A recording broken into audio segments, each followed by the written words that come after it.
Hi friends, మనము భోజనం చేయడానికి ఇంతకుముందు పింగాణి ప్లేట్లు అలాంటివి వాడేవాళ్ళం కదా. ఇప్పుడు మనం డిస్పోజబుల్ ప్లేట్లు వాడుతున్నాం.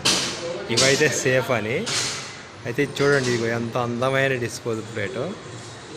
ఇది ఇలాంటివి స్ట్రాంగ్గా ఉంటాయని ఇవి వాడతాం మనం. కానీ ఇదిగో ఇక్కడ చూపిస్తున్నా, ఇదిగో ఇది విషయం.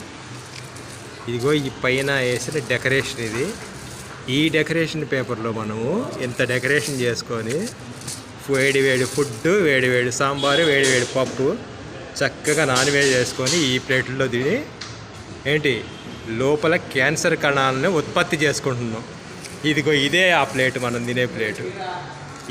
దానికి ఈ పేపర్ వేసారు. ఇదిగో ఇది పక్కా ప్లాస్టిక్. అది మన ప్రస్తుత పరిస్థితుల్లో మన జీవిత విధానం. బాగుంది కదా? నచ్చితే లైక్ చేయండి.